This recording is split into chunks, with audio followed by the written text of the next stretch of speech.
I love that, like, a lot of ultra Zionist, ultra nationalist people have only one speed, okay? And that is just blow them up. What do you mean? I don't understand. Are you criticizing me? Well, you must be Hamas, and therefore get ready for the bombs. At a certain point, you're going to run out of fucking bombs, dog. This is what I'm trying to explain to people. Like, oh, let's open up another front in Lebanon, right? Oh, let's open up maybe even another front, and another front, and another front. It's like even America doesn't have the leeway here. But by the way, if you no longer want to see those ads, as we continue on to other stuff, South Africa, like the the case that BBC Africa reported on, and many more. All you need to do is subscribe for $5 or free with the Twitch Prime by connecting your Amazon Prime account to your Twitch account, where you get one free Prime subscription a month. You can also get gifted a sub if you're lucky. Thank you for the 5 gifted subs. For 3 months, the world has looked on in horror at the scenes from Gaza. The huge numbers of Palestinian civilians killed or forced to move, the sheer level of destruction. South Africa says this is evidence of genocide. Israel says that's an outrageous accusation. According to a 1948 convention, genocide is a crime committed with the intent to destroy a national, ethnic, racial, or religious group in whole or in part. That, South Africa says, is what Israel is doing in Gaza. Just look at the statistics. Israel has killed more than 23,000 Palestinians. More than 300,000 housing units have been damaged or destroyed. And around 85% of the population has been displaced. there's no place in Gaza that is safe. We've seen the number of people that Israel has killed, but not just killed and wounded, but they've destroyed the infrastructure and made it so that life in Gaza is no longer possible. Then there's the question of Israel's intent. Look at what Israeli politicians have been saying since October the 7th. Israel's president, it's an entire nation out there that's responsible. Its hardline Minister for National Security, they're all terrorists and they should also be destroyed. And the Deputy Speaker of Parliament. We all have one common goal. Now you might be wondering why this is not BBC World or regular old BBC. Okay? Why is it none of those channels that reported on this? And it's simply BBC News Africa. Well, that's because those other BBC outlets are doing a really piss poor job of talking about this, I would say, important historic moment. I don't know what's going on with that. I find it very strange. I find it odd, really. But, yeah. At least one of the outlets on BBC is covering it, though. Erasing the Gaza Strip from the face of the earth. But can any of this be said to be proof of genocide? Remember, this is not just about war crimes. Genocide is notoriously difficult to prove. You have to have evidence. Unless you're Israel, in which case, it literally is not that difficult to prove, because for some weird reason, every Israeli official thinks that, like, nobody has the translate tweet option, okay? Or that no one in America is going to translate what they are saying in Hebrew. Sometimes in English too, but specifically in Hebrew to the Israeli population. So, or even no one in America has access to TikTok where they can see literal on-the-ground IDF soldiers celebrating the atrocities and doing weird TikTok dances as they blow up a fucking kindergarten. It's weird. I don't know why they think that, like, we can't see the stuff that's going on. But yeah, it's very odd. It's very odd to think that, but, you know, IDF could simply go offline. Exactly. This is something I say all the time. Okay? It's so strange. One of the greatest examples. Okay, here. I know they're dying to call us monkeys and all types of racial slurs over there on Israeli Twitter. Like clockwork. When I worked at the teams arriving in South Africa had to be escorted, armed by the security personnel of the Shin Bet. It is the only country in the world where this was the custom, perhaps even today. Just shows how a country that used to be a paradise turned into a hell with the transition of a regime of monkeys that came down from the tree.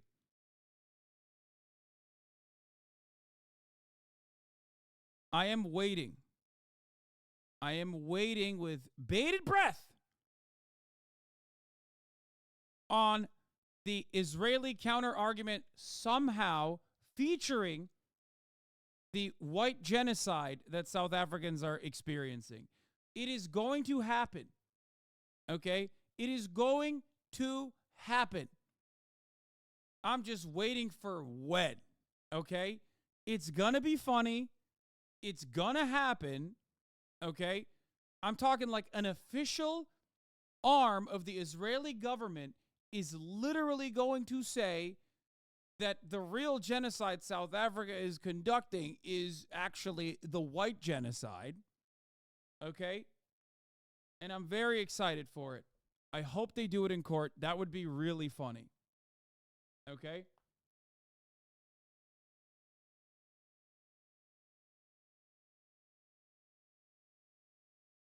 Yeah, translating Hebrew tweets this week has been wild. It's since October 7th, translating Hebrew tweets has been phenomenal. Very interesting. Anyway. Yeah, this guy's a Kahanas, by the way. I think this is a Kahanist symbol, right?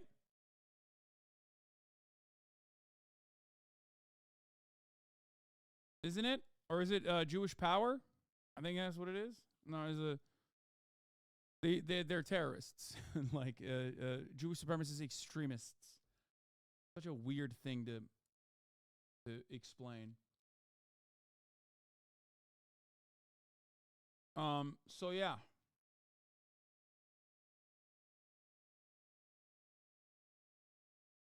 I wouldn't call this historic, to be honest. There are going to be no major ramifications out of the ICJ case. Few may have their minds changed, but Zionists would just say the ICJ is anti-Semitic and that there's no real genocide. America is still the hegemonic force in the region and in the world, even though our influence is waning globally. Genocide or not, Palestinians are still fucked. No, here's what I agree with you, and I also disagree with you. I tried to stress that in the conversation that we were having about the marginal improvements, okay? The marginal improvements that it has, right? In the pressure points that you open up in this situation. Just like with Amnesty International openly stating, and Human Rights Watch openly stating that Israel is an apartheid state, it gives the real permission for many people to conduct themselves in a way that is more critical of Israel without getting an endless sequence of attacks. Because, look, I've been in this for a very long time. I've talked about Israel for the past 10 years, right? And oftentimes people would, say the same shit, that, like, I was anti-Semitic. I'm being anti-Semitic. I'm being anti-Semitic for saying Israel's an apartheid state. And at least after 2021, I could directly point to an institution that liberals do care about beyond the facts, because unfortunately they do care about that sort of thing, to make a better argument, to go, no, you don't understand. It's not just me saying it. Here is B'Tselem saying it. It's not just me saying it, which is an Israeli rights group. Here's not just me saying it, but also Human Rights Watch saying it. Like, that does legitimately help. Optics do, in this situation, kind of matter, and I don't think people think about that, especially for, like, what the Palestinians need, right? What the Palestinians need is awareness to their conditions, to the atrocities, first and foremost. Because that's the stage they're at right now. They need that more than material support. And they are the first to tell you, like those living in Gaza are the first to tell you, just don't stop talking about Palestine. Don't stop talking about Gaza. Don't stop talking about the occupation. But more importantly than even the occupation, the push for a ceasefire, right? So, anyway, just something to consider. And I think that the ICJ's decision will work in a similar way. Okay?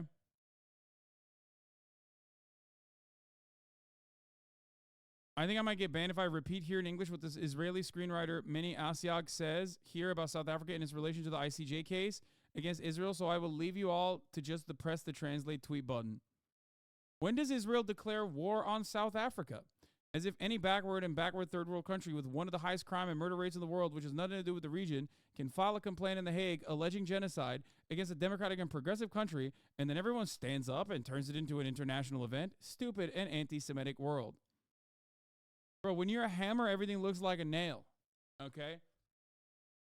I love that, like, a lot of ultra Zionist, ultra nationalist people have only one speed. Okay? And that is just blow them up. What do you mean? I don't understand. Are you criticizing me? Well, you must be Hamas, and therefore get ready for the bombs. At a certain point, you're going to run out of fucking bombs, dog. This is what I'm trying to explain to people. Like, oh, let's open up another front in Lebanon, right? Oh, let's open up maybe even another front, and another front, and another front. It's like even America doesn't have the leeway here. Liberal and neoliberals keep using that word progressive, but I don't think they know what that means. Yes. No, they care about it specifically as it pertains to just like social justice from a very Western lens. Okay? Ofer Kasif stands with South Africa in this ICJ? Of course. He does. What is this one? At first, I thought, well, we'll bomb South Africa. Then I did some thinking and realized that any other country could also take us to The Hague. So I realized there was no choice but to bomb The Hague itself.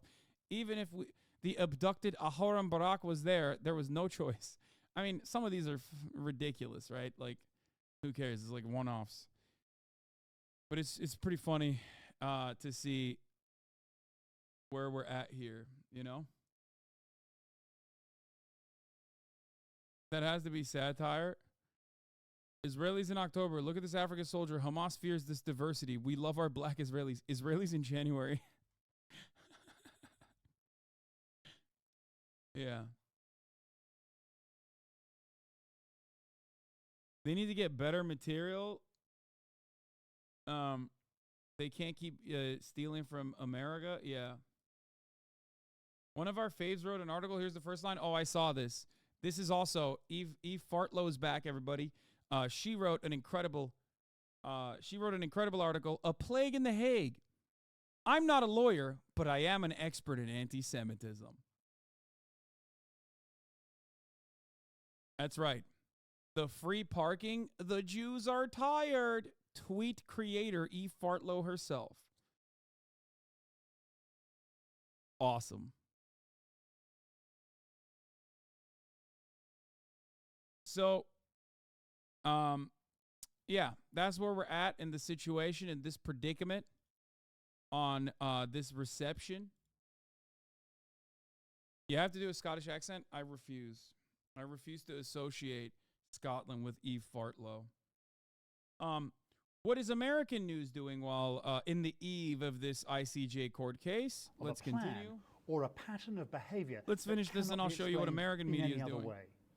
Israel will argue that it was acting in self-defense following the dreadful Hamas attacks of October the 7th, that it had no choice but to act. We're still motivated, Israel would argue, presumably on the basis of its military campaign. So even if they have gone beyond what the law permits them to do in a military campaign, it is still driven by the logic of the military campaign and not by a genocidal logic. It'll take the court years to reach a final verdict, but if it thinks the South African case has some merit, it could issue a temporary remedy known as a provisional measure, designed to curb Israel's military campaign. Do you guys get it? Like, the provisional measure would be an immediate implementation of ceasefire, right? Like a demand from the United Nations to push for a ceasefire. So here's the thing. No. That's huge. Because that basically is a recognition that it is real, okay? That the ethnic cleansing intent is there. The genocidal intent is there enough for there to be a United Nations push for a ceasefire. Now, who enforces that ceasefire is a good question. America obviously is not going to be on board with it. But the point is this. Just like what I talked about the Human Rights Watch and Amnesty International, it does not matter. What matters is the pressure. You're opening up a different valve of pressure. It's like saying, well, the Houthis are simply just blocking trade on the Red Sea. How important is that? These things actually chip away, okay? You don't make a war costly just by having your troops outmaneuver the other side's troops and then kill more of the other side's troops than your troops die. That's not how this works. That's not how modern combat works. That's not how counterinsurgency and settler colonialism works. Okay? Optics do matter in this circumstance, which is why even a genuine acknowledgement from the ICJ is damaging. And Israel knows that it's damaging, which is why it's started trying to do counter propaganda against it. Okay? You know who actually perfectly explained this position? Jezza himself. That's right. Let me see. There was a Jeremy Corbyn interview that I saw where he talked about like how this is a good first step. Not a good first step, but like it's just in the here it is. Jeremy Corbyn speaking to Al Jazeera. This is what he had to say about the ICJ's decision potentially. Right? Do you think anything is going to change if there is a decision in favor of the South African application? Everything is incremental. Every time you step out on the street and wave a Palestinian flag and say, stop the killing of Palestinian people, every time somebody, me or anyone else, speaks up in a parliament, that's an incremental difference. And the arguments about the arms trade, the supply of weapons to Israel, and the fact that President Biden sought to bypass Congress because he was afraid of the reaction there in order to send more weapons to Israel indicates a weakness in his position. And so this weekend, we've got demonstrations all over the world. There's a voice of ordinary people who are just appalled what's going on. And also, I want to say thank you to those people in Israel that signed in support of the South African application to the International Court of Justice, and those in Israel that have been demonstrating against the occupation of the West Bank and of Gaza, because they want also to be able to live in peace. It's not going to happen tomorrow, that I know, but if we just walk by on the other side and ignore what's happening to the Palestinian people, then we become complicit. Do you think... What a wonderful man. What a wonderful man. Yeah, here he is in 1984, protesting the South African apartheid, defend the right to demonstrate against apartheid, join this picket, being arrested for it. And here he is alongside, I believe, the South African liaison or the South African coalition that brought the case, post-apartheid obviously, against the ongoing apartheid regime and genocide of Palestinians in Gaza. Do you think after all this ends, people in the UK will forget that all that Corbyn is anti-Semite stuff? My friend, I do not spend a lot of time thinking about British people. I would like to keep it that way. With exceptions, obviously, with notable exceptions. If I were to concern myself with the opinions of British people, oh my Lord. I already got my own hogs and hogalinas to worry about here in America before I start thinking about British hogs, the gammons, the Tories, the paedophiles, the TERFs at Turf Island. Okay?